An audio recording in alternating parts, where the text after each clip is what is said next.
새 그릇에 밥을 먹는다고요?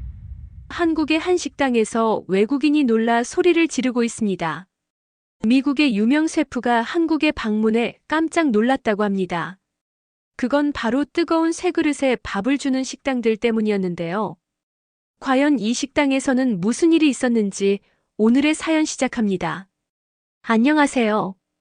저는 뉴욕 브루클린에서 미슐랭 원스타 레스토랑 르페브를 운영하고 있는 마이클 르페브입니다. 프랑스계 미국인인 저는 음식에 진심이지만 그보다 더 그릇에 진심인 셰프로 알려져 있습니다. 오늘 제가 나눌 이야기는 한 개의 그릇이 어떻게 제 인생을 완전히 바꿔놓았는지에 관한 것입니다. 세상에 이렇게 뜨거운 새 그릇에 밥을 먹는다고. 그릇 하나에 담긴 뜨거운 밥을 본 순간 저는 혀보다 손이 먼저 데일 뻔했습니다. 하지만 그게 제 인생을 바꾸게 될 줄은 정말 몰랐습니다. 이야기는 단순한 밥그릇에서 시작되었지만 지금 저는 한국식 뚝배기와 쇠밥 그릇을 미국 전역에 소개하는 셰프가 되었습니다. 제 요리 여정은 평범하게 시작했습니다. 뉴욕의 요리학교를 졸업하고 프랑스에서 수년간 수련한 후 고향으로 돌아와 자신만의 레스토랑을 열었죠. 저는 항상 완벽주의자였습니다. 특히 요리를 담는 그릇에 대해서는 거의 강박적이었던 것 같습니다. 제 레스토랑에는 유럽 전역에서 수집한 도자기와 프랑스 은기가 진열되어 있었고 메뉴마다 어울리는 그릇을 선택하는 데 많은 시간을 들였습니다. 저를 아는 사람들은 제가 그릇 컬렉터라고 부르곤 했습니다. 마이클은 음식보다 그릇에 더 신경 쓴다는 농담도 들었죠. 사실 틀린 말은 아니었습니다. 저는 정말로 그릇이 음식의 절반을 완성한다고 믿었으니까요. 제 사무실 벽에는 베르사유 궁전에서 사용되던 도자기 패턴과 이탈리아 르네상스 시대 식기류 이미지들이 걸려 있었습니다. 그러나 제가 아는 세계는 유럽과 미국에 한정되어 있었습니다. 아시아? 물론 중국 도자기에 대해서는 알고 있었습니다. 하지만 그건 박물관에 전시될 법한 고급스러운 것들이었죠. 한국? 솔직히 말하면 저는 한국 도자기에 대해 아는 것이 거의 없었습니다. 비빔밥과 불고기 정도가 제가 한국 문화에 대해 알고 있던 전부였죠. 이런 제 세계관이 완전히 뒤집힌 것은 지연이라는 한국인 유학생이 제 레스토랑에서 일하기 시작하면서부터였습니다. 그녀는 한국에서 경영학을 전공하다가 미국에 와서 와인 공부를 했고 소믈리에로 제 레스토랑에 지원했습니다. 면접에서 저는 그녀의 와인에 대한 지식과 열정, 그리고 놀라운 미각에 감탄했습니다. 하지만 그녀가 제 인생을 바꿀 것이라고는 상상도 못했죠. 지연이 입사한 지 한 달쯤 되었을 때 그녀는 제 생일 선물로 작은 상자를 건네주었습니다. 상자를 열자 안에는 약간 투박하게 생긴 검은색 도자기 그릇이 있었습니다. 이게 뭐야? 저는 그릇을 살펴보며 물었습니다. 한국에서 뚝배기라고 불러요. 제 고향에서는 이런 그릇에 찌개나 국을 끓여 먹어요. 지연이 설명했습니다. 그런데 이건 좀 특별해요. 경상남도 합천에서 5대째 내려오는 도공이 만든 거예요. 요즘엔 이런 전통 방식으로 만드는 도공이 별로 없어요. 저는 그릇을 이리저리 돌려보았습니다. 솔직히 말하면 첫인상은 그다지 좋지 않았습니다. 저에게 익숙한 유럽식 도자기에 비해 투박하고 단순해 보였거든요. 정성 들여 만든 것 같아. 고마워. 저는 공손하게 대답했지만 그 순간만 해도 이 그릇을 진심으로 이해하지는 못했습니다. 그러던 어느 날 제 수석 셰프인 에밀이 뚝배기를 보게 되었습니다. 에밀은 프랑스에서 함께 수련했던 오랜 친구로 제가 가장 신뢰하는 요리사였습니다. 하지만 그는 매우 전통적인 프랑스 요리에 집착하는 사람이었고 다른 문화의 음식에 대해서는 다소 편협한 시각을 가지고 있었죠. 마이클, 이게 뭐야? 부엌에 캠핑용품을 들여놓은 거야? 에밀은 비웃듯이 물었습니다. 한국 그릇? 그거 캠핑용 아니야? 도자기라고 부르기도 민망하군. 저는 뭐라고 대꾸하지 못했습니다. 사실 저도 그 그릇의 가치를 제대로 알지 못했으니까요. 하지만 지연의 표정이 굳어진 것을 보고 에밀의 발언이 얼마나 무례했는지 깨달았습니다. 그날 저녁 영업이 끝난 후였습니다. 대부분의 직원들이 퇴근한 상태에서 저는 메뉴 개발을 위해 주방에 남아 있었습니다. 지연도 와인 재고를 정리하느라 늦게까지 일하고 있었죠. 그때 그녀가 주방으로 들어와 말했습니다. 셰프님 혹시 한국 음식 드셔보신 적 있으세요? 가끔 외식할 때 먹어봤어. 불고기나 비빔밥 같은 것들. 꽤 맛있더라고. 저는 대답했습니다. 그럼 진짜 한국식으로 먹어보신 적은요? 지연이 물었습니다. 그게 무슨 뜻이야? 진짜 한국식으로 먹으려면 그릇도 중요해요. 제가 한번 보여드릴게요. 잠시만 기다려주세요. 지연은 자신의 가방에서 무언가를 꺼내더니 제가 선물로 받았던 그 뚝배기에 담기 시작했습니다. 그것은 그녀가 집에서 미리 준비해온 된장찌개였습니다. 그녀는 뚝배기를 직접 불에 올리고 된장찌개를 끓였습니다. 몇 분 후 주방은 낯설지만 매력적인 향기로 가득 찼습니다. 자, 이제 드셔보세요. 하지만 조심하세요. 매우 뜨거워요. 지연이 뚝배기를 제 앞에 놓자 저는 놀랐습니다. 그릇이 정말 뜨거웠거든요. 조심스럽게 한 숟가락 떠서 맛을 보았는데 그 순간 저는 완전히 새로운 맛의 세계를 경험했습니다. 깊고 풍부하고 복합적인 맛. 그리고 무엇보다 마지막 한 숟가락까지 뜨겁게 유지되는 그 온도감이 놀라웠습니다. 이건 대체 무슨 재질이야? 왜 안 식어? 저는 놀라서 물었습니다. 지연은 미소를 지으며 대답했습니다. 이건 단순한 그릇이 아니에요. 한국인의 삶이에요.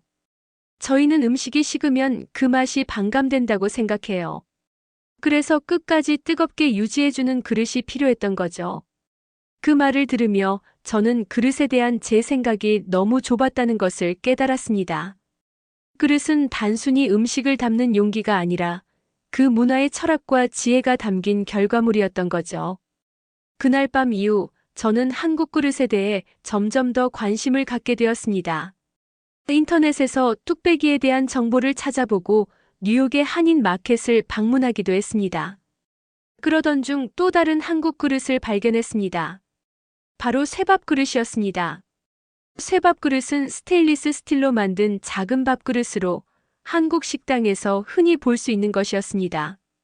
처음에는 별로 특별해 보이지 않았습니다. 단순한 금속 그릇일 뿐이니까요.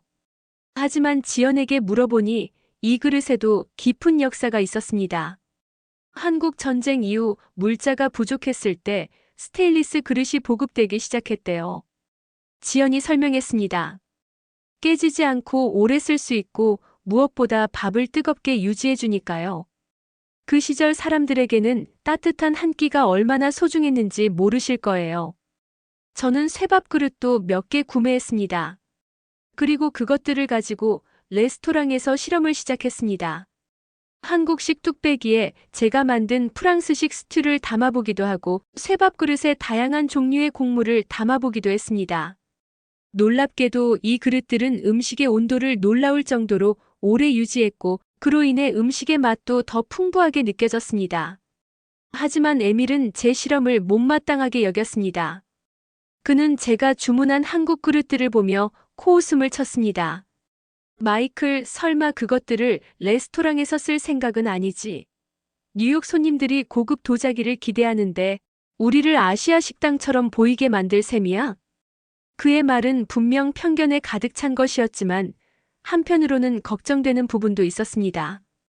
저희 레스토랑은 프렌치 아메리칸 퓨전 요리로 유명했고 손님들은 특정한 기대를 가지고 방문했으니까요.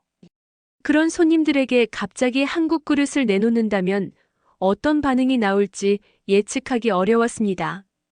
하지만 저는 이 그릇들이 가진 매력을 많은 사람들과 나누고 싶었습니다. 그래서 우선 한정 메뉴로 시작해보기로 했습니다. 일주일에 하루 금요일 저녁에만 특별 코스를 제공하기로 했죠. 프랑스식 비프 부르기뇽을 한국 뚝배기에 담고 라이스 필라프를 쇠밥 그릇에 담아내는 메뉴였습니다. 에밀은 이런 제 결정에 강하게 반대했습니다. 그는 금요일에는 자신이 휴가를 내겠다고까지 말했습니다. 당신 실험에 내 이름을 걸고 싶지 않아. 끝내 실패하면 그건 당신 책임이야.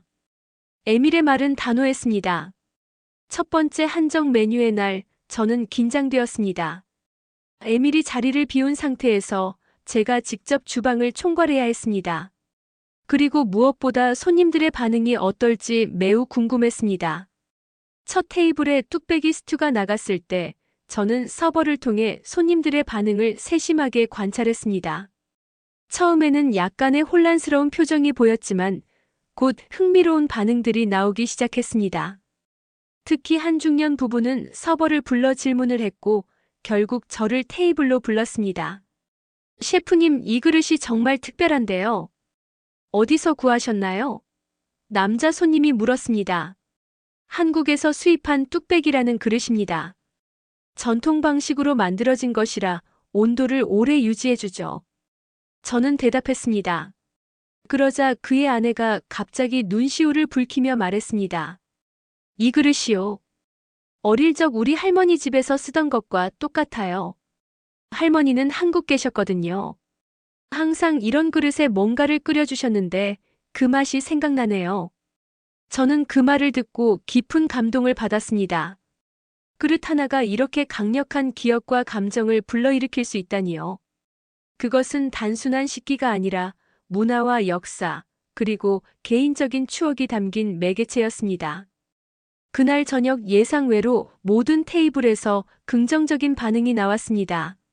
심지어 몇몇 손님들은 그릇에 대해 더 알고 싶다며 저를 주방으로 불러 이야기를 나누기도 했습니다.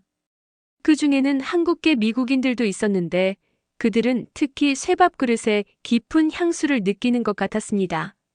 한 노년의 한국계 여성은 눈물을 글썽이며 말했습니다. 이런 그릇을 미국 레스토랑에서 볼 줄은 몰랐어요. 어릴 때 한국에서는 모든 집에 이런 쇠밥 그릇이 있었어요. 가난해도 적어도 따뜻한 밥은 먹을 수 있었죠.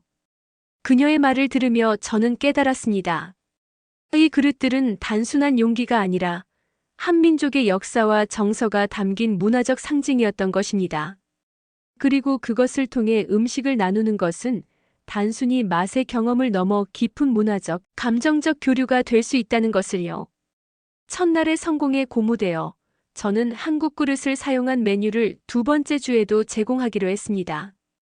그리고 이번에는 금요일뿐만 아니라 토요일에도 확대하기로 결정했습니다. 물론 에밀은 여전히 반대했지만 이미 손님들의 호응이 있었기에 저는 자신감을 갖고 밀어붙였습니다. 그 주에는 더 많은 예약이 들어왔고 심지어 첫 주에 방문했던 손님들이 친구들을 데리고 다시 찾아오기도 했습니다.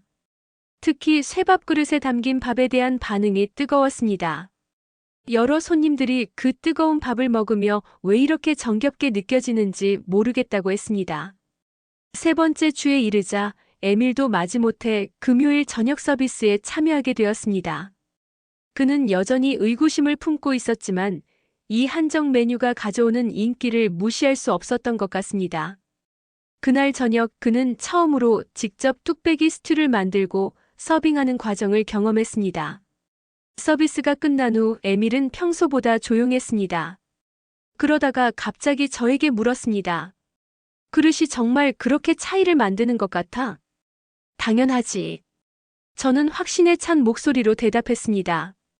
그릇은 단순히 음식을 담는 용기가 아니야.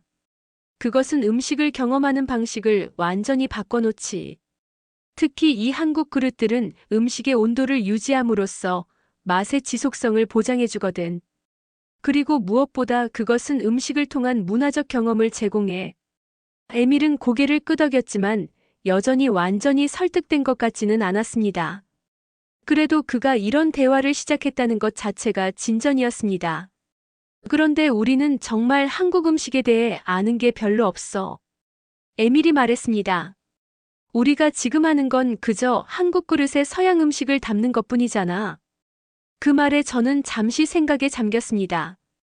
에밀의 지적은 타당했습니다. 저희는 그릇만 차용했을 뿐 정작 그 안에 담긴 음식 문화에 대해서는 깊이 이해하지 못하고 있었던 것입니다. 에밀의 말은 저에게 새로운 도전 의식을 불러일으켰습니다. 맞아. 우리가 진정으로 이 그릇들의 가치를 이해하려면 그 안에 원래 담겨야 할 음식에 대해서도 알아야겠지. 그래서 저는 지연에게 도움을 청했습니다. 한국 요리를 배우고 싶다고요. 지연은 기꺼이 도와주겠다고 했습니다. 그녀의 어머니가 한국에서 작은 식당을 운영하셨기 때문에 지연도 한국 요리에 대해 꽤 많은 지식을 갖고 있었습니다. 그녀는 영업이 끝난 후 저와 에밀에게 기본적인 한국 요리법을 가르쳐 주기 시작했습니다. 첫 번째 레슨은 된장찌개였습니다. 지연은 뚝배기가 왜 된장찌개의 완벽한 그릇인지 설명했습니다.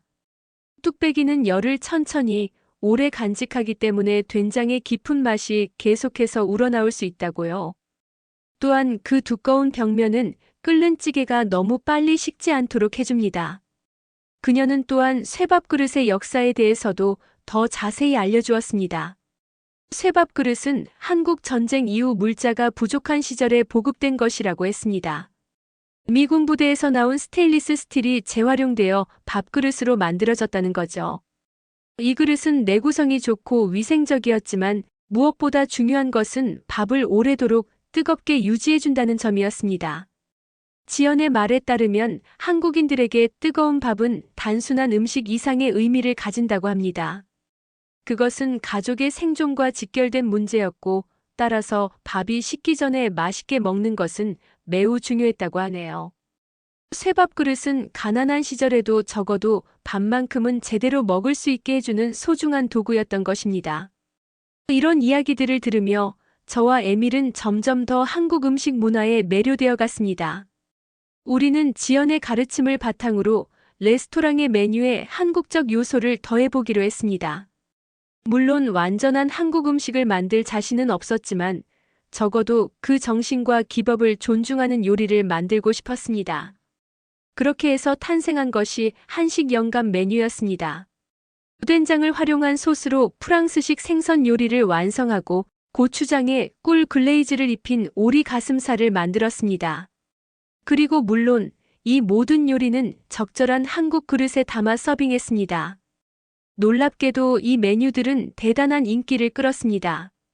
많은 손님들이 이 독특한 퓨전 요리에 감탄했고 특히 그릇에 대한 질문이 끊이지 않았습니다. 저는 기회가 있을 때마다 테이블을 방문해 그릇에 담긴 이야기를 들려주었습니다. 한국 전쟁 이후의 쇠밥 그릇 이야기, 수백 년 전통을 가진 뚝배기 제작 기법, 그리고 이 그릇들이 어떻게 한국 음식 문화의 핵심을 반영하고 있는지에 대해 설명했죠. 점점 더 많은 언론의 관심도 받기 시작했습니다. 뉴욕타임즈의 음식 칼럼니스트가 저희 레스토랑을 방문해 리뷰를 작성했고 그 글은 생각보다 훨씬 더 큰 반향을 일으켰습니다.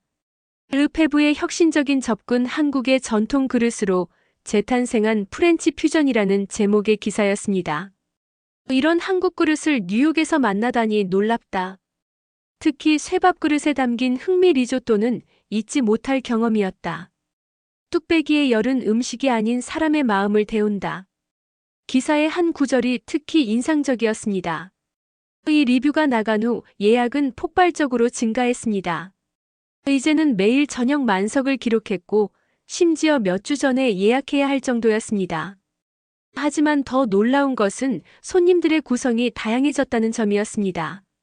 이전에는 주로 서구권 손님들이 대부분이었다면 이제는 아시아계 미국인들, 특히 한국계 미국인들의 방문이 크게 늘었습니다. 한 저녁 70이 넘어 보이는 한국계 할머니가 가족들과 함께 레스토랑을 찾았습니다. 그녀는 쇠밥 그릇에 담긴 밥을 보자마자 눈물을 글썽였습니다.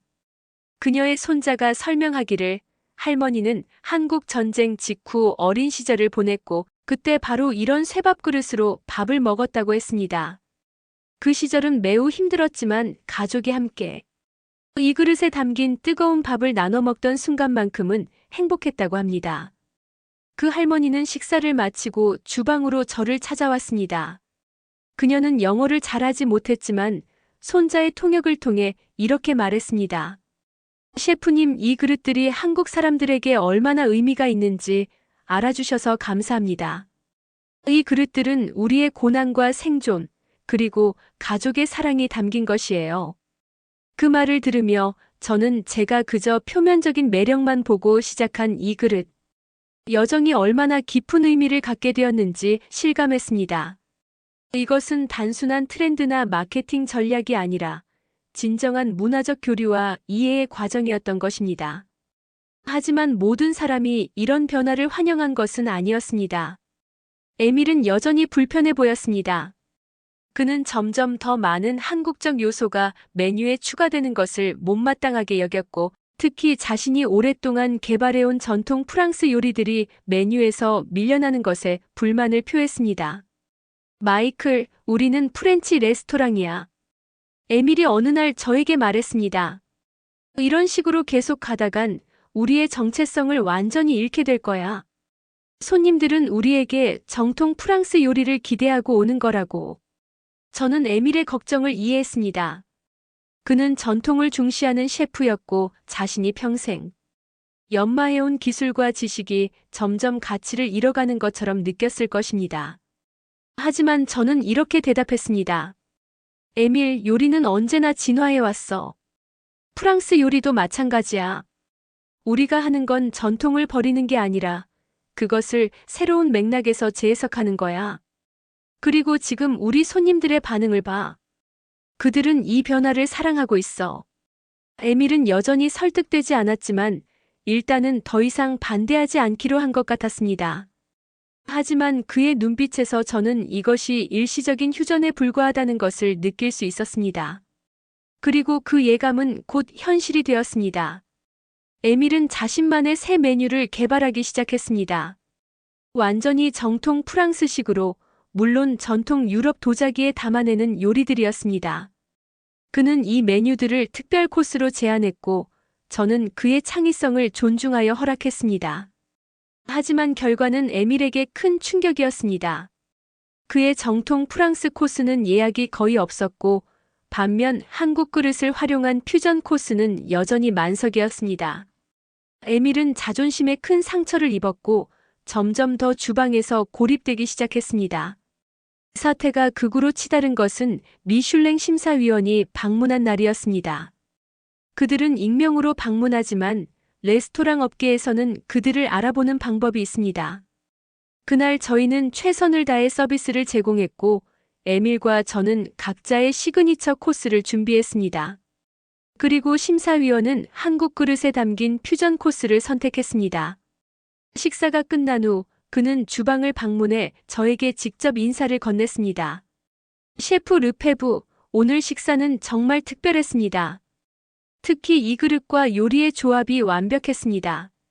프랑스 요리의 기본을 지키면서도 새로운 문화적 요소를 가미하는 당신의 시도가 매우 인상적이었습니다. 미슐랭 심사위원의 방문 이후 에밀과 저 사이의 긴장감은 최고조에 달했습니다. 그는 더 이상 자신의 불만을 숨기지 않았고 주방에서 공개적으로 저와 대립하기 시작했습니다. 결국 어느 날 아침 그는 제 사무실에 들어와 사직서를 내밀었습니다. 마이클, 이제 우리의 요리 철학은 너무 달라졌어. 내가 이 레스토랑의 오너니까 내가 물러나는 게 맞을 것 같아. 나는 내가 배우고 믿어온 방식대로 요리하고 싶어. 저는 그의 결정을 받아들였습니다. 슬펐지만 한편으로는 이해가 되기도 했습니다. 에밀은 전통주의자였고 변화를 받아들이기 어려운 사람이었으니까요. 우리는 서로를 존중하며 작별 인사를 나누었고 에밀은 그날로 레스토랑을 떠났습니다. 에밀의 빈자리는 크게 느껴졌지만 동시에 이것은 새로운 기회이기도 했습니다. 저는 오랜 고민 끝에 지연에게 수석 셰프 자리를 제안했습니다. 그녀는 와인 전문가였지만 요리에 대한 지식과 감각도 뛰어났고 무엇보다 한국 음식에 대한 깊은 이해를 갖고 있었습니다. 지연은 처음에는 망설였지만 결국 이 도전을 받아들였습니다. 와인, 음식 그리고 그릇까지. 이 모든 요소들이 조화롭게 어우러질 수 있도록 하고 싶어요. 그녀의 말에서 저는 새로운 비전을 느낄 수 있었습니다. 지연이 수석 셰프가 된 후 레스토랑은 더욱 다양하고 창의적인 방향으로 발전했습니다. 우리는 한국 요리의 원칙과 재료를 더 깊이 연구하기 시작했고 이를 프랑스 요리 기법과 결합하여 완전히 새로운 요리 스타일을 창조해냈습니다. 특히 그릇의 선택은 더욱 세심해졌습니다. 지연은 각 요리의 특성에 맞는 최적의 그릇을 찾기 위해 한국 전역의 도예가들과 연락을 취했고 특별 주문 제작도 진행했습니다. 뚝배기와 쇠밥 그릇 외에도 옹기, 청자, 백자 등 다양한 한국 전통 그릇들이 레스토랑에 도입되었습니다. 그날 저녁 저는 한 개의 뚝배기를 식탁에 올려놓고 지연에게 말했습니다. 이 그릇이 사람을 바꾸더라. 그리고 레스토랑도. 아니, 어쩌면 뉴욕의 음식 문화까지도. 지연은 미소를 지으며 대답했습니다.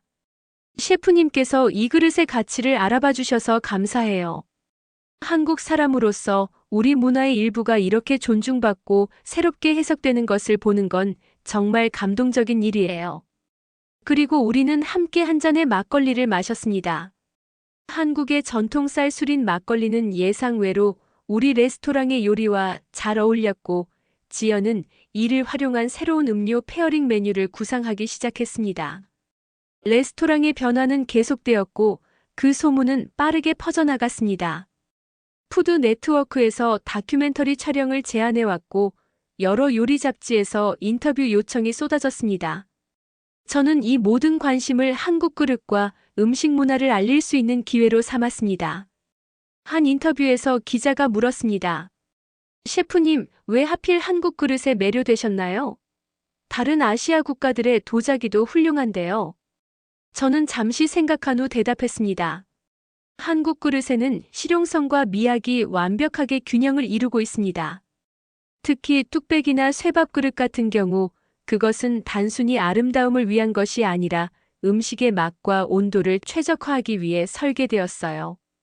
그리고 그 안에는 한국인들의 삶과 역사가 깃들어 있습니다. 제가 그릇 수집가로서 가장 가치 있게 여기는 것은 바로 그런 진정성이죠. 이런 활동들을 통해 저는 점점 더 한국 문화에 깊이 빠져들게 되었고 결국 직접 한국을 방문하기로 결심했습니다. 지연의 도움으로 한국의 주요 도예 마을들과 전통 식당들을 방문하는 일정을 짰습니다. 이 여행의 목적은 단순한 관광이 아니라 한국 그릇의 역사와 문화를 더 깊이 이해하고 배우기 위한 것이었습니다. 한국행 비행기에 오르며 저는 약간 긴장되었습니다. 이것은 단순한 여행이 아니라 제 요리 철학과 인생을 바꿔놓은 문화의 근원을 찾아가는 여정이었으니까요. 서울에 도착한 첫날, 저는 문화적 충격을 느꼈습니다. 초현대적인 도시 풍경과 전통이 어우러진 모습, 그리고 무엇보다 음식에 대한 사람들의 열정이 인상적이었습니다. 지연의 사촌인 민수가 저의 가이드를 자처했고, 그는 저를 서울의 다양한 식당들로 안내했습니다. 특히 기억에 남는 것은 종로의 한 오래된 식당이었습니다. 그곳에서 저는 처음으로 진짜 한국식으로 차려진 식사를 경험했습니다. 한 테이블에 다양한 반찬들이 놓여 있고 각각 다른 종류의 그릇에 담겨 있었습니다. 밥은 물론 쇠밥 그릇에 담겨 있었고 찌개는 뚝배기에 끓고 있었습니다. 민수는 식사 방법부터 각 그릇의 역할, 심지어 식사 예절까지 자세히 설명해 주었습니다. 그에 따르면 한국 식사의 핵심은 조화와 균형이라고 합니다. 다양한 맛과 질감, 온도가 하나의 식탁에서 어우러지며 완전한 경험을 만들어내는 것이죠. 식사를 마친 후 저는 민수에게 물었습니다. 한국 사람들에게 이 그릇들은 어떤 의미인가요? 특히 쇠밥 그릇은 미국에서도 계속 인기가 있는데 그 이유가 궁금해요. 민수는 잠시 생각하더니 대답했습니다. 쇠밥 그릇은 우리의 현대사와 깊은 관련이 있어요. 한국 전쟁 이후 많은 사람들이 굶주림과 가난에 시달렸습니다. 쇠밥 그릇은 그 시절의 상징이자 동시에 한국인의 회복력과 생존 의지를 보여주는 물건이기도 해요. 그리고 무엇보다 밥은 한국인에게 단순한 음식이 아니라 생명과 같은 존재입니다. 뜨겁고 맛있는 밥 한 그릇은 어떤 어려움도 이겨낼 수 있는 힘을 준다고 생각해요. 그의 말을 들으며 저는 이 단순해 보이는 금속 그릇에 담긴 깊은 의미를 이해하기 시작했습니다. 그것은 단순한 식기가 아니라 한민족의 역사와 정신이 담긴 문화적 상징이었던 것입니다. 이틀째 되는 날, 저는 경상남도 합천으로 향했습니다. 이곳은 전통 뚝배기를 만드는 장인들이 있는 곳으로 지연이 제게 선물한 그 첫 번째 뚝배기도 이곳에서 만들어진 것이었습니다. 합천에 도착하자 저는 작은 공방으로 안내받았습니다. 그곳에서 5대째 뚝배기를 만들어 온 도공을 만날 수 있었습니다. 이른이 넘은 노인이었지만 그의 손놀림은 여전히 정교하고 힘이 넘쳤습니다. 그는 영어를 전혀 하지 못했지만 민수의 통역을 통해 대화할 수 있었습니다. 뚝배기를 만드는 과정을 설명해 주시겠어요? 저는 물었습니다. 노인은 미소를 지으며 작업을 시작했습니다. 그는 특별한 흙을 고르는 과정부터 성형, 건조, 그리고 마지막 가마에서의 구움까지 전 과정을 보여주었습니다. 특히 인상적이었던 것은 뚝배기의 두께와 모양이 단순한 디자인적 선택이 아니라 열을 최대한 오래 보존하고 음식을 적절하게 조리하기 위한 과학적 고려의 결과라는 점이었습니다. 민수의 통역에 따르면 이 도공은 50년 넘게 같은 방식으로 뚝배기를 만들어 왔다고 합니다. 기계화된 생산이 가능함에도 불구하고 그는 여전히 손으로 모든 작업을 진행했습니다. 그것이 최상의 품질을 보장하는 길이라고 믿었기 때문입니다. 도공이 말했습니다. 뚝배기는 단순한 그릇이 아닙니다. 그것은 우리 조상들의 지혜와 정성이 담긴 유산입니다. 제가 만드는 각 뚝배기에는 저의 혼이 담겨 있습니다. 그래서 이 뚝배기로 만든 음식은 더 맛있고 더 영혼을 따뜻하게 해주는 것입니다. 그의 말을 들으며 저는 깊은 감동을 받았습니다. 이것이 바로 제가 그릇 수집가로서 항상 추구해온 것이었습니다. 단순한 아름다움이나 희소성을 넘어 진정한 장인 정신과 문화적 의미가 담긴 물건들. 뚝배기는 그런 의미에서 완벽한 예술품이었습니다. 합천에서의 경험 이후 저의 여정은 계속되었습니다. 다음 목적지는 서울의 식당가였습니다. 민수는 저를 서울의 다양한 음식점들로 안내했고, 저는 각 식당에서 사용하는 그릇들을 유심히 관찰했습니다. 특히 흥미로웠던 것은 같은 음식이라도 식당마다 다른 스타일의 그릇을 사용한다는 점이었습니다. 고급 한정식 레스토랑에서는 섬세한 디자인의 도자기가 사용되었고, 서민적인 식당에서는 더 실용적이고 투박한 그릇들이 사용되었습니다. 하지만 공통적인 것은 모든 식당에서 쇠밥 그릇을 사용한다는 점이었습니다. 어느 날 저녁 우리는 종로의 한 오래된 식당을 방문했습니다. 그곳의 주인인 할머니는 60년 넘게 같은 자리에서 식당을 운영해 오셨다고 합니다. 그녀의 식당에는 아주 오래된 쇠밥 그릇들이 사용되고 있었는데 민수가 말하기를 그중 일부는 한국전쟁 직후부터 사용해온 것이라고 했습니다. 주인 할머니는 제가 미국에서 온 셰프라는 것을 알고는 특별히 시간을 내어 저와 이야기를 나누어 주셨습니다. 그녀의 말에 따르면 쇠밥 그릇은 처음에는 전쟁으로 인한 물자 부족 때문에 사용되기 시작했지만 곧 그 실용성으로 인해 널리 보급되었다고 합니다. 전쟁 직후에는 모든 것이 부족했어요. 주인 할머니는 민수의 통역을 통해 말씀하셨습니다. 전통 도자기는 구하기 어렵고 깨지기 쉬웠죠. 하지만 이 쇠그릇은 튼튼하고 오래 쓸 수 있었어요. 그리고 무엇보다 밥을 따뜻하게 유지해 주었죠. 그 시절에는 따뜻한 밥 한 그릇이 얼마나 소중했는지 모르실 거예요. 사람들은 하루 종일 굶주린 채로 일했고 집에 돌아와 뜨거운 밥을 먹는 것이 유일한 위안이었습니다. 그녀의 말씀을 듣고 있자니 쇠밥 그릇이 단순한 식기를 넘어 한국인들의 삶과 역사의 일부가 되었다는 것을 실감할 수 있었습니다.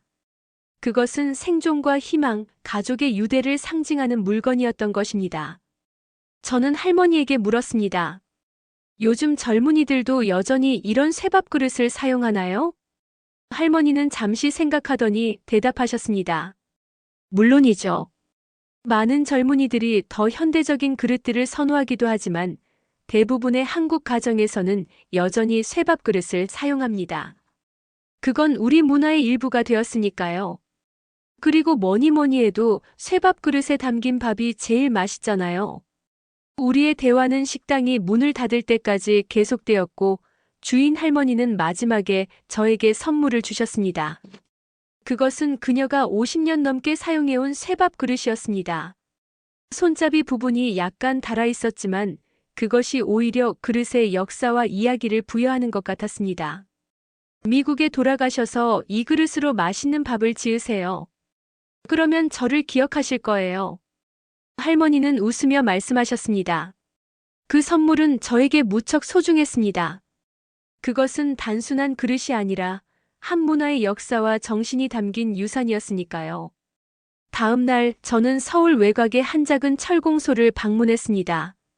이곳은 아직도 전통 방식으로 쇠밥 그릇을 만드는 몇 안 되는 곳 중 하나였습니다.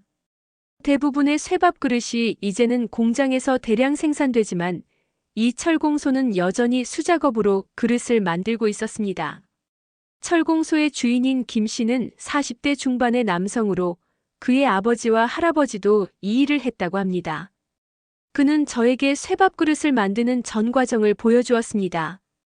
두꺼운 스테인리스 스틸 판을 자르고 열을 가해 형태를 만들고 표면을 매끄럽게 다듬는 과정까지 모든 작업이 정교한 수작업으로 이루어졌고 한 개의 그릇을 완성하는데 상당한 시간과 노력이 들어갔습니다. 김 씨는 스테인리스 스틸의 두께와 손잡이의 위치가 매우 중요하다고 설명했습니다. 너무 얇으면 열이 빨리 식고 너무 두꺼우면 무게가 부담스러워집니다. 손잡이 역시 밥을 먹는 동안 손이 되지 않도록 적절한 위치에 부착되어야 합니다. 이런 세심한 고려사항들을 들으며 저는 다시 한번 한국 그릇의 실용성과 과학적 설계에 감탄했습니다. 이것은 단순한 컨테이너가 아니라 음식 경험을 최적화하기 위해 세대를 거쳐 발전해온 도구였습니다. 김 씨는 쇠밥 그릇 문화가 서양에서도 인기를 얻고 있다는 소식에 기뻐했습니다. 이것은 단순한 그릇이 아니에요. 한국인의 역경과 희망이 담긴 상징입니다. 미국 사람들이 이것을 이해하고 사용한다면 그들도 조금이나마 우리 문화의 정신을 경험하게 될 거예요. 한국에서의 마지막 날, 저는 서울의 현대적인 도자기 공방을 방문했습니다. 이곳은 전통적인 도예 기법과 현대적인 디자인을 결합하여 새로운 스타일의 그릇들을 만들어내고 있었습니다. 젊은 도예가들이 전통을 재해석하면서도 현대 식문화에 맞게 그릇을 발전시키는 모습이 인상적이었습니다. 공방의 대표인 박 씨는 저에게 이렇게 말했습니다. 그릇은 살아있는 문화입니다. 과거를 존중하되 현재와 소통해야 합니다. 우리는 전통 그릇의 본질, 즉 실용성과 아름다움의 균형을 유지하면서도 현대인의 라이프 스타일과 식습관에 맞게 디자인을 발전시키고 있습니다. 그의 말은 저에게 깊은 인상을 남겼습니다. 그것은 제가 레스토랑에서 하고 있는 일과도 맥락을 같이 했습니다. 전통을 존중하면서도 새로운 해석을 통해 더 많은 사람들에게 그 가치를 전달하는 것. 그것이 진정한 문화 교류의 의미가 아닐까요? 한국에서의 여정을 마치고 저는 많은 지식과 영감, 그리고 물론 다양한 그릇들을 가지고 뉴욕으로 돌아왔습니다. 그리고 이 경험을 바탕으로 레스토랑의 메뉴와 분위기를 한 단계 더 발전시키기로 결심했습니다. 지연과 함께 저는 한국 음식 문화의 핵심 가치를 더 깊이 이해하고 이를 우리 레스토랑의 정체성에 통합하기 시작했습니다. 우리는 단순히 한국 그릇을 사용하는 것을 넘어 한국 음식 문화의 철학인 균형, 조화, 그리고 정성을 모든 메뉴에 반영하고자 했습니다. 레스토랑의 인테리어도 변화시켰습니다. 너무 한국적으로 보이지 않으면서도 한국의 미적 감각을 느낄 수 있는 디자인으로 공간을 재구성했습니다. 특히 테이블 세팅에 많은 공을 들였는데 각 코스마다 어울리는 그릇을 신중하게 선택하고 그 그릇에 담긴 이야기를 메뉴카드에 간략하게 소개했습니다. 새롭게 단장한 레스토랑은 예상 이상의 성공을 거두었습니다. 음식 평론가들은 이 독특한 문화적 융합을 뉴욕의 다문화적 특성을 완벽하게 반영한 혁신이라고 칭찬했습니다. 많은 손님들이 그릇에 대한 이야기에 흥미를 보였고 일부는 직접 한국 그릇을 구입하거나 한국 음식을 더 배우고 싶어 했습니다. 지금 제 레스토랑의 가장 인기 있는 메뉴는 된장 소스 블랙 갈릭 라이스볼이고 그 밥은 여전히 작고 뜨거운 쇠밥 그릇에 담겨 나갑니다. 손님들이 처음엔 놀라지만 어느새 따뜻한 마음으로 그 그릇을 받아듭니다. 대부분의 손님들이 처음에는 그릇의 뜨거움에 놀라지만 식사가 진행되면서 그 뜨거움이 음식의 맛을 어떻게 유지하고 향상시키는지 깨닫게 됩니다. 에밀이 떠난 지 1년이 지난 어느 날 저는 그에게서 뜻밖의 연락을 받았습니다. 그는 브루클린의 다른 지역에 자신만의 레스토랑을 열었다고 했습니다. 놀랍게도 그의 레스토랑에서도 한국 그릇을 사용하고 있다고 했습니다. 마이클, 내가 옳았어. 에밀은 전화해서 말했습니다. 그릇은 정말 차이를 만들더라. 특히 그 쇠밥 그릇. 내 프렌치 리조또가 거기에 담기니 완전히 다른 요리가 되어버렸어. 나도 이제 이해해. 왜 내가 그렇게 이 그릇들에 매료되었는지. 그의 말을 듣고 저는 웃음을 터뜨렸습니다. 그리고 그의 레스토랑을 방문하기로 약속했습니다. 아마도 우리는 서로 다른 방식으로 같은 진실을 발견한 것 같습니다. 그릇은 단순한 용기가 아니라 문화와 역사, 그리고 인간의 이야기가 담긴 매개체라는 것을요. 6장. 에밀의 레스토랑을 방문한 날, 저는 그가 얼마나 변했는지 보고 놀랐습니다. 그의 새 레스토랑 메종 에밀은 여전히 프랑스 요리를 기반으로 했지만 곳곳에 아시아적 요소가 가미되어 있었습니다. 특히 그릇의 선택에 있어서 그는 이제 다양한 문화권의 그릇들을 자유롭게 활용하고 있었습니다. 마이클, 정말 놀라운 일이야. 에밀은 저에게 말했습니다. 처음에는 단순히 트렌드를 따라해본 거였어. 하지만 실제로 한국 그릇을 사용해보니 음식이 완전히 달라지더라고. 특히 쇠밥 그릇에 담은 리조또는 손님들이 미쳐버릴 정도로 좋아해. 에밀의 변화는 그의 요리에도 반영되어 있었습니다. 그는 여전히 정통 프랑스 요리 기법을 사용했지만 이제는 한국의 발효식품이나 향신료를 대담하게 활용하기 시작했습니다. 김치를 활용한 프렌치 소스, 고추장을 곁들인 스테이크, 그리고 물론 쇠밥 그릇에 담긴 다양한 리조또와 필라프 요리들. 우리는 오랜만에 함께 음식과 와인을 즐기며 많은 이야기를 나누었습니다. 에밀은 자신이 어떻게 변화하게 되었는지, 그리고 그 변화가 그의 요리 철학에 어떤 영향을 미쳤는지 솔직하게 털어놓았습니다. 솔직히 말하면 처음에는 순전히 시기심 때문에 반대했어. 에밀이 고백했습니다. 내가 그렇게 빠르게 인정받는 것이 질투났고 내 전통적인 방식이 구식이 되는 것 같아 두려웠지. 하지만 지금 생각해보면 그건 정말 어리석은 생각이었어. 요리는 항상 진화해왔고 다른 문화의 좋은 점을 받아들이는 것이 바로 프랑스 요리의 전통이기도 하잖아. 그의 고백에 저는 깊이 공감했습니다. 저 역시 처음에는 그저 새로운 것에 대한 호기심으로 시작했을 뿐 한국 그릇이 제 인생과 그리고 제 요리 철학을 이렇게 크게 바꿔놓을 줄은 상상도 못했으니까요. 그날 저녁 에밀은 저에게 특별한 제안을 했습니다. 우리 함께 팝업 이벤트를 해보는 건 어때? 한국 그릇을 사용한 프랑코 마이너스 코리안 푸드 페스티벌 같은 걸 말이야. 내 레스토랑과 내 레스토랑이 함께, 그리고 어쩌면 한국 레스토랑도 몇 곳 초대해서. 그의 제안은 즉시 저의 상상력을 자극했습니다.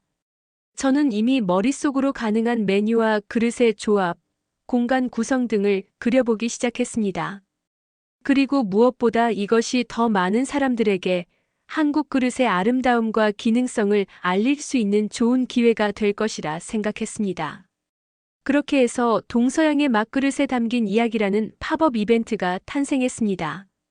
저와 에밀, 그리고 뉴욕의 유명한 한식 레스토랑 셰프인 박지원 씨가 함께 이 이벤트를 기획했습니다.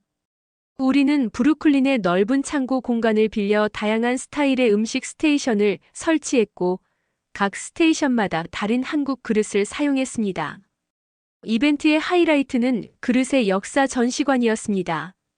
우리는 한국에서 다양한 시대와 지역의 그릇들을 대여해와 전시했고 각 그릇이 어떻게 한국의 역사와 문화를 반영하고 있는지 설명하는 패널을 준비했습니다. 특히 쇠밥 그릇의 역사에 대한 섹션은 많은 관심을 받았습니다. 쇠밥 그릇은 한국 전쟁 이후 미군 부대에서 나온 스테인리스 스틸이 재활용되어 만들어진 것이라는 사실, 그리고 그것이 어떻게 한국인의 삶의 일부가 되었는지에 대한 이야기는 많은 방문객들에게 깊은 인상을 남겼습니다. 특히 미국인들은 자신들의 역사가 이렇게 예상치 못한 방식으로 한국 문화와 연결되어 있다는 사실에 놀라워했습니다. 팝업 이벤트는 대성공이었습니다. 사흘간 진행된 이 행사에는 예상을 훨씬 뛰어넘는 인파가 몰렸고 모든 티켓이 매진되었습니다.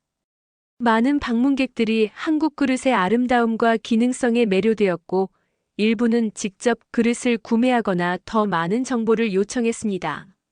이벤트가 끝난 후 저희는 뜻밖의 제안을 받았습니다. 뉴욕의 유명한 디자인 박물관에서 한국 그릇에 관한 특별 전시를 기획하고 싶다는 것이었습니다. 그들은 그릇의 역사 전시에 감명받았고 이를 더 확장하여 정식 전시회로 만들고 싶어 했습니다. 저는 기쁘게 이 제안을 수락했고 박물관 큐레이터들과 함께 전시 기획을 시작했습니다. 전시의 제목은 그릇 안의 삶 한국 식문화의 역사와 혁신으로 정해졌고 저는 자문위원으로 참여하게 되었습니다. 전시 준비 과정에서 저는 한국의 여러 박물관과 개인 컬렉터들에게 연락하여 귀중한 그릇들을 대여할 수 있도록 도왔습니다. 특히 쇠밥 그릇의 진화 과정을 보여주는 섹션을 마련하기 위해 한국 전쟁 직후부터 현재까지 다양한 시기의 쇠밥 그릇을 수집했습니다. 전시회는 6달 동안 진행될 예정이었고 개막식에는 한국문화원과 뉴욕시의 주요 인사들이 참석했습니다. 저는 개막식 연설에서 제가 어떻게 한국 그릇을 처음 발견하게 되었는지, 그리고 그것이 어떻게 제 인생과 요리 철학을 변화시켰는지에 대해 이야기했습니다. 음식이 문화를 보여준다면 그릇은 그 문화를 기억하게 합니다. 저는 연설을 마무리하며 말했습니다. 한국의 그릇은 단순한 용기가 아니라 사람들의 삶과 역사, 그리고 지혜가 담긴 문화적 상징입니다. 그리고 이런 문화적 교류를 통해 우리는 서로를 더 깊이 이해하고 존중할 수 있게 됩니다. 전시회는 예상을 뛰어넘는 성공을 거두었고 미국 전역의 다른 박물관들로부터도 순회 전시 요청이 들어왔습니다. 이는 한국 그릇에 대한 관심이 뉴욕을 넘어 미국 전역으로 확산되고 있다는 증거였습니다. 이 모든 활동 덕분에 저는 어느새 그릇 전도사라는 별명을 얻게 되었습니다. 많은 매체에서 인터뷰 요청이 왔고 저는 이 기회를 통해 한국 그릇의 가치와 아름다움을 더 많은 사람들에게 알릴 수 있었습니다. 특히 기억에 남는 것은 푸드 네트워크의 다큐멘터리 촬영이었습니다. 그들은 저와 함께 한국을 다시 방문하여 제가 그릇을 발견하고 배운 여정을 따라가는 내용의 프로그램을 제작했습니다. 이 프로그램을 통해 시청자들은 한국의 도예 마을, 전통 식당, 그리고 쇠밥 그릇을 만드는 철공소 등을 간접적으로 체험할 수 있었습니다. 다큐멘터리가 방영된 후 저는 전국 각지에서 온 편지와 이메일을 받았습니다. 많은 사람들이 한국 그릇에 관심을 갖게 되었고 일부는 직접 한국 음식과 문화를 배우러 한국을 방문하기로 결심했다고 했습니다. 이런 반응을 보며 저는 제가 단순한 요리사를 넘어 문화적 매개자의 역할을 하고 있다는 것을 깨달았습니다. 음식과 그릇을 통해 저는 서로 다른 문화 간의 대화와 이해를 촉진하고 있었던 것입니다. 그리고 이 모든 것의 시작은 지연이 제게 선물한 그 한 개의 뚝배기였습니다. 그 단순한 선물이 어떻게 제 인생을 완전히 바꿔놓았는지 생각할수록 경이로운 일이었습니다. 한국에서의 두 번째 여행 중 저는 그 도공을 다시 찾아가 감사의 인사를 전했습니다. 그는 제가 그의 뚝배기를 미국에 알리고 있다는 소식에 매우 기뻐했고 저에게 특별히 제작한 뚝배기 세트를 선물했습니다. 이건 당신만을 위해 만든 것입니다. 도공은 민수의 통역을 통해 말했습니다. 저의 50년 경험과 정성이 담긴 작품이니 소중히 여겨주세요. 그의 선물은 제게 무한한 감동을 주었고 저는 그 뚝배기들을 레스토랑의 특별한 자리에 전시했습니다. 그리고 가끔 특별한 손님들을 위해 그 그릇에 직접 요리를 해서 대접하곤 했습니다. 이제 저는 단순히 음식을 만드는 것을 넘어 음식을 통한 문화적 대화를 이끌어가는 것을 제 사명으로 여기게 되었습니다. 그리고 그 중심에는 항상 그릇이 있었습니다. 음식의 맛과 경험을 완성하는, 그러나 종종 간과되는 그 중요한 요소. 시간이 흐르면서 제 레스토랑 르페브는 뉴욕 음식 문화의 중요한 랜드마크로 자리 잡았습니다. 우리는 미슐랭 원스타를 유지하는 데 그치지 않고 이내 투스타를 획득했습니다. 평론가들은 우리 레스토랑을 문화적 경계를 창의적으로 넘나드는 아방가르드 다이닝 경험이라고 평가했고, 예약은 항상 몇 달 전부터 가득 찼습니다. 하지만 제게 가장 큰 보람은 레스토랑의 성공 그 자체보다 우리가 만들어낸 문화적 영향력이었습니다. 한국 그릇, 특히 쇠밥 그릇과 뚝배기는 이제 뉴욕의 많은 고급 레스토랑에서 볼 수 있게 되었고, 일반 가정에서도 인기 있는 주방용품이 되었습니다. 어느 날 메이시스 백화점의 주방용품 바이어가 저를 찾아왔습니다. 그들은 한국 그릇 컬렉션을 출시하고 싶어 했고, 제가 자문을 해주길 원했습니다. 또한 제 이름을 딴 시그니처 라인도 제안받았습니다. 처음에는 주저했지만 이것이 한국 그릇의 가치를 더 많은 사람들에게 알릴 수 있는 좋은 기회라고 생각하고 수락했습니다.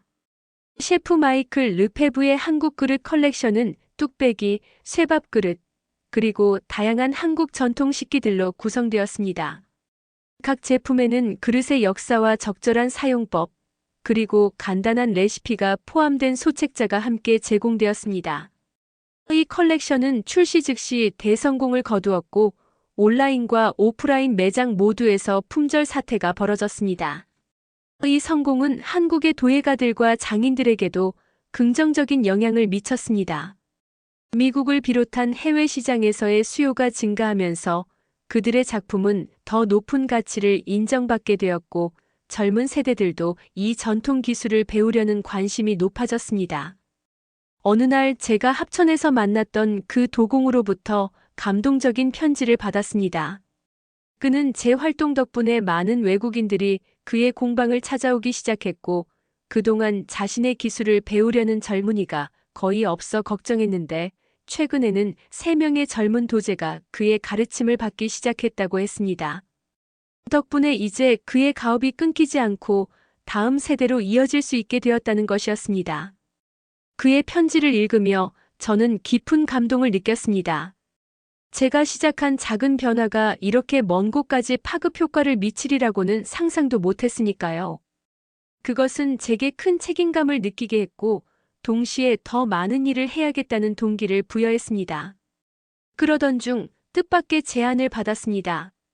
한 출판사에서 제가 한국 그릇과 음식 문화에 관한 책을 쓰면 어떻겠냐는 것이었습니다. 저는 처음에는 망설였습니다. 글쓰기는 제 전문 분야가 아니었고, 특히 다른 문화에 대해 책을 쓴다는 것은 큰 책임감을 요구하는 일이었으니까요. 하지만 지연과 상의한 끝에 저는 이 제안을 수락하기로 했습니다. 단 한 가지 조건이 있었습니다. 저는 이 책을 혼자 쓰는 것이 아니라 한국의 음식 문화 전문가와 함께 공동 저자로 작업하고 싶었습니다. 그래야만 더 정확하고 존중심 있는 내용을 담을 수 있다고 생각했기 때문입니다. 출판사는 제 제안에 동의했고, 곧 한국의 유명한 음식 문화 연구가인 김성준 교수를 공동 저자로 초청했습니다. 그는 서울대학교에서 한국 식문화사를 가르치고 있었고, 특히 전통 식기와 관련된 연구로 명성이 높았습니다.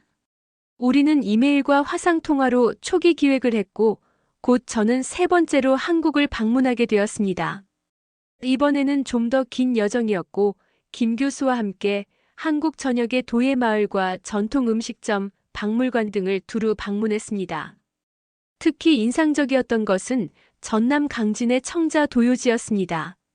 이곳은 고려시대부터 최고급 청자를 생산해온 곳으로 한국 도자기 예술의 정수를 볼 수 있었습니다. 김 교수는 이곳에서 제게 한국 도자기의 역사와 철학에 대해 상세히 설명해 주었습니다. 한국 도자기의 아름다움은 완벽함이 아니라 자연스러움에 있습니다.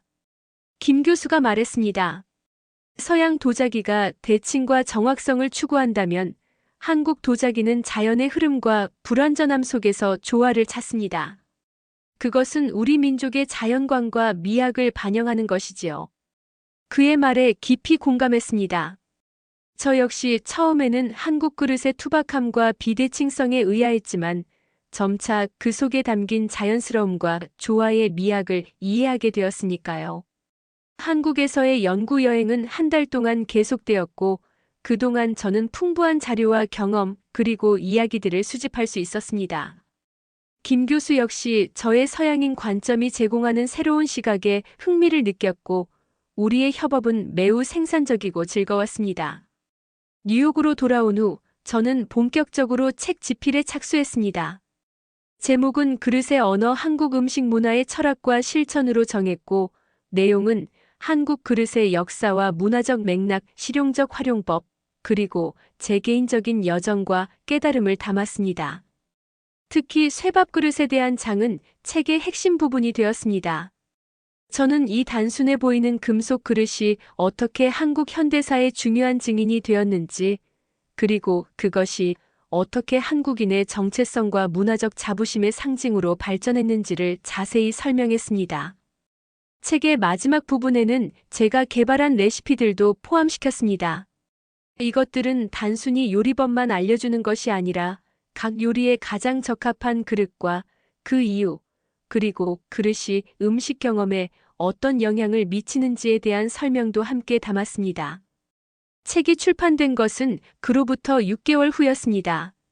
출판 기념회는 제 레스토랑에서 열렸고 많은 음식업계 인사들과 언론, 그리고 한국 문화에 관심 있는 사람들이 참석했습니다.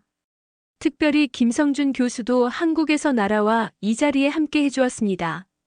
기념회에서 저는 짧은 연설을 했습니다. 몇 년 전 저는 단순히 예쁜 그릇을 찾던 셰프에 불과했습니다. 그런데 우연히 만난 한 개의 뚝배기가 제 인생을 완전히 바꿔놓았죠. 저는 그 그릇을 통해 새로운 문화를 발견했고 새로운 관점을 얻었으며 새로운 인연들을 만들었습니다. 이 책은 그 여정의 기록이자 앞으로 더 많은 사람들이 이러한 발견의 기쁨을 느끼길 바라는 마음에서 쓰여졌습니다. 그리고 특별히 감사의 마음을 전하고 싶은 분이 있습니다. 바로 지연 그녀의 작은 선물이 없었다면 이 모든 일은 시작되지 않았을 테니까요. 그리고 물론 한국의 모든 장인들과 그들의 지혜와 기술에도 깊은 감사를 표합니다. 연설이 끝나고 지연이 무대에 올라와 저와 포옹을 나눴습니다. 그녀의 눈에는 눈물이 맺혀 있었습니다. 셰프님, 제가 그저 고향의 작은 그릇을 선물했을 뿐인데 이렇게 큰 변화가 일어날 줄은 상상도 못했어요. 제 문화가 이렇게 존중받고 사랑받는 모습을 보니 정말 감동적이에요. 출판 기념회는 성공적으로 끝났고 책은 예상을 뛰어넘는 판매량을 기록했습니다.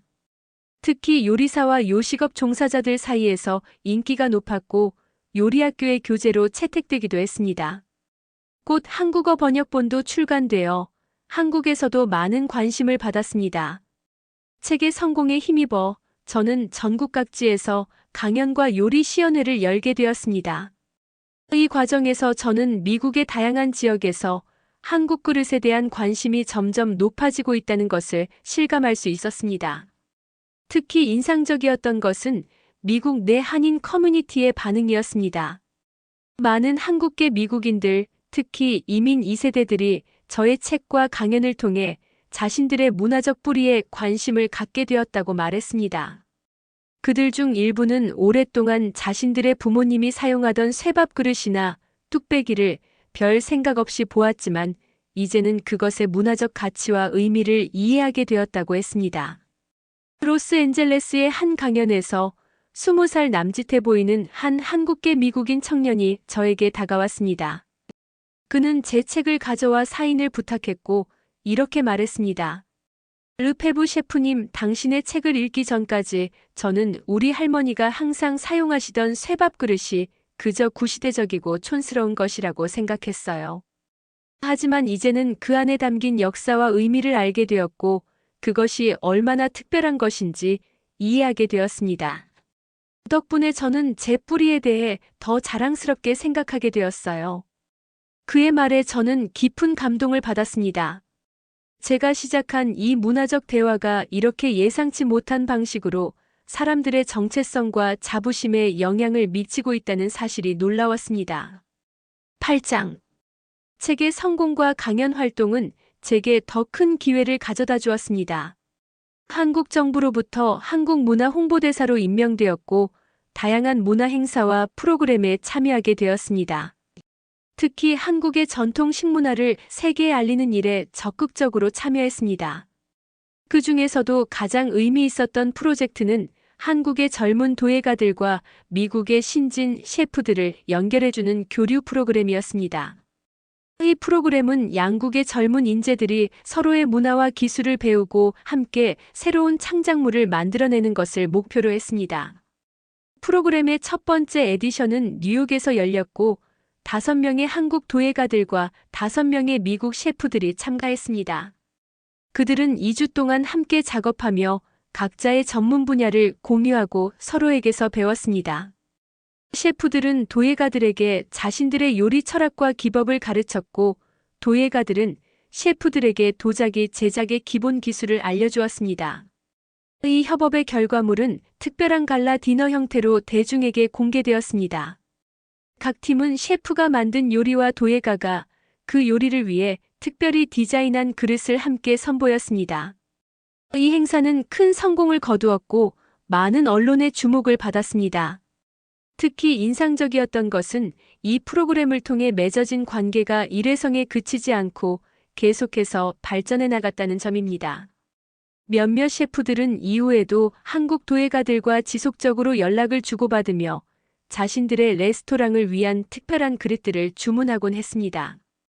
또한 일부 도예가들은 미국에서의 경험을 바탕으로 한국에 돌아가 레스토랑과 협업하는 새로운 비즈니스 모델을 발전시키기도 했습니다. 이 프로그램의 성공에 힘입어 다음 해에는 서울에서 두 번째 에디션이 열렸고 이후 매년 양국을 오가며 계속되었습니다.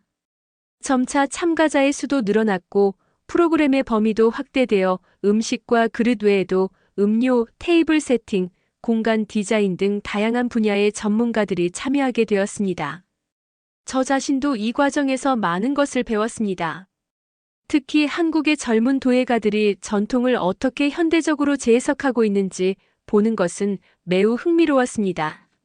그들은 전통적인 기법과 미학을 존중하면서도 현대적인 감각과 기능성을 가미하여 완전히 새로운 스타일의 그릇들을 창조해내고 있었습니다. 이러한 경험들은 제 레스토랑의 메뉴와 서비스에도 지속적인 영향을 미쳤습니다. 저는 계절마다 메뉴를 새롭게 구성할 때 항상 그에 맞는 최적의 그릇을 찾기 위해 많은 시간을 투자했습니다. 때로는 특정 요리를 위해 특별히 그릇을 주문 제작하기도 했습니다. 그리고 이제는 그릇을 선택하는 과정이 메뉴 개발의 중요한 부분이 되었습니다. 때로는 먼저 흥미로운 그릇을 발견하고 그 그릇에 어울리는 요리를 개발하는 식으로 작업하기도 했습니다. 이러한 접근법은 제게 새로운 창의적 영감을 제공했고 레스토랑의 메뉴는 더욱 다양하고 혁신적으로 발전해 갔습니다. 어느 날 제가 한국에서 만났던 그 오래된 식당의 주인 할머니로부터 편지를 받았습니다. 그녀는 제가 한국 그릇, 특히 쇠밥 그릇을 미국에 알리기 위해 노력하고 있다는 소식을 들었고 그것이 너무 기쁘고 감사하다는 내용이었습니다. 마이클 씨, 당신이 우리의 오래된 그릇들을 소중히 여기고 그 가치를 세계에 알려주셔서 정말 감사합니다. 그 그릇들은 단순한 도구가 아니라 우리의 역사와 삶이 담긴 것이니까요. 당신 덕분에 많은 미국 사람들이 우리 문화를 이해하고 존중하게 되었다고 들었습니다. 그것보다 더 큰 선물은 없습니다. 편지의 마지막에는 작은 선물이 동봉되어 있었습니다. 그것은 할머니가 50년 넘게 사용해온 숟가락과 젓가락 세트였습니다. 그녀는 이것이 자신의 결혼 선물이었다고 했고, 이제 저에게 그것을 물려주고 싶다고 했습니다. 이 작은 선물에 저는 깊은 감동을 받았습니다. 그것은 단순한 식기가 아니라 한 사람의 인생과 기억이 담긴 소중한 유산이었으니까요. 저는 그 숟가락과 젓가락을 제 레스토랑의 특별한 장소를 마련하여 전시하고 그 이야기를 손님들과 나누었습니다. 시간이 흐르면서 저는 점점 더 한국 문화에 깊이 빠져들게 되었습니다. 한국어를 배우기 시작했고 정기적으로 한국을 방문하여 더 많은 것을 배우고 경험했습니다. 특히 한국의 지방마다 다른 음식 문화와 그릇의 특징을 배우는 것은 매우 흥미로웠습니다. 그리고 저는 이러한 경험과 지식을 바탕으로 두 번째 책을 쓰기 시작했습니다. 이번에는 단순히 한국 그릇에 대한 소개를 넘어 더 깊은 문화적, 철학적 탐구를 담고자 했습니다. 책의 제목은 그릇 너머의 세계 음식 문화와 정체성의 대화로 정했고, 여러 문화권의 식기와 음식 문화를 비교 분석하는 내용을 담았습니다. 이 책에서 저는 그릇이 단순한 용기를 넘어 어떻게 각 문화의 가치관과 역사, 미적 감각, 그리고 사회적 구조를 반영하는지에 대해 탐구했습니다. 특히 한국의 쇠밥 그릇이 가진 문화적, 역사적 의미에 대한 장은 책의 핵심 부분이 되었습니다. 두 번째 책도 큰 성공을 거두었고, 이제 저는 단순한 셰프를 넘어 문화적 해설자이자 매개자로서의 역할을 확고히 하게 되었습니다. 다양한 대학과 문화기관에서 강연 요청이 들어왔고, 저는 이를 통해 더 많은 사람들과 음식과 문화에 대한 대화를 나눌 수 있었습니다. 그러던 어느 날, 제 인생에 또 하나의 큰 변화가 찾아왔습니다. 프랑스의 유명한 요리 학교로부터 특별 강의를 제안받은 것입니다. 그들은 제가 개발한 문화적 요리학이라는 새로운 접근법에 관심을 보였고, 이를 학생들에게 가르쳐 줄 수 있는지 물었습니다. 이것은 제게 큰 영광이자 도전이었습니다. 프랑스는 세계 요리의 중심지로 여겨지고, 그곳의 요리 학교들은 전통적으로 매우 보수적인 경향이 있었습니다. 그런 곳에서 비서구권 음식 문화의 가치와 철학을 가르칠 수 있다는 것은 정말 의미 있는 변화의 신호였습니다. 저는 그 제안을 수락했고 한 학기 동안 파리에서 강의를 하게 되었습니다. 강의는 주로 다양한 문화권의 그릇과 식기가 어떻게 그 문화의 음식 경험을 형성하는지, 그리고 셰프로서 이러한 문화적 맥락을 이해하고 존중하는 것이 왜 중요한지에 대한 내용이었습니다. 특히 강조한 것은 문화적 적절성의 개념이었습니다. 다른 문화의 요소를 차용할 때는 단순히 표면적인 특징만 가져오는 것이 아니라 그 깊은 의미와 맥락을 이해하고 존중해야 한다는 것이었습니다. 그리고 이것이 단순한 윤리적 문제를 넘어 더 진정성 있고 풍부한 요리 경험을 창조하는데 필수적이라는 점을 강조했습니다. 강의는 예상 이상의 성공을 거두었고 학생들의 반응도 매우 열정적이었습니다. 많은 학생들이 처음으로 비서구권 음식 문화의 깊이와 철학에 눈을 뜨게 되었다고 말했고, 일부는 졸업 후 한국이나 다른 아시아 국가들을 방문하여 더 많은 것을 배우겠다는 계획을 세우기도 했습니다. 파리에서의 강의를 마치고 뉴욕으로 돌아온 후, 저는 이제 제 인생과 커리어가 완전히 새로운 단계에 접어들었다는 것을 실감했습니다. 처음 시작은 단순히 한 개의 뚝배기에 대한 호기심이었습니다. 하지만 그것은 문화 간의 대화로 발전했고, 이제는 전 세계 요리 교육과 문화적 인식에 영향을 미치는 움직임이 되었습니다. 이런 생각을 하며 저는 종종 제가 처음 한국 그릇을 대했을 때의 순간을 떠올립니다. 세상에 이렇게 뜨거운 쇠그릇에 밥을 먹는다고. 그때의 놀라움과 의문이 어떻게 이렇게 풍요롭고 의미 있는 여정으로 이어질 수 있었는지 생각할수록 경이롭기만 합니다. 지금 제 레스토랑의 가장 인기 있는 메뉴는 여전히 된장 소스 블랙 갈릭 라이스 볼이고, 그 밥은 작고 뜨거운 쇠밥 그릇에 담겨 나갑니다. 손님들이 처음엔 놀라지만 어느새 따뜻한 마음으로 그 그릇을 받아듭니다. 그리고 그 순간 그들은 단순히 한 끼 식사가 아니라 오랜 역사와 문화와 그리고 인간의 이야기를 경험하고 있는 것입니다. 이제 저는 확신합니다. 음식이 문화를 보여준다면 그릇은 그 문화를 기억하게 합니다. 한국의 그릇은 그래서 미국에서도 팔립니다. 그것은 단순히 기능이 아닌 정서와 기억의 그릇이기 때문입니다. 그리고 이 모든 것을 가능하게 해준 것은 그 작은 그릇을 통해 서로의 문화를 이해하고 존중하려는 우리의 열린 마음이었습니다.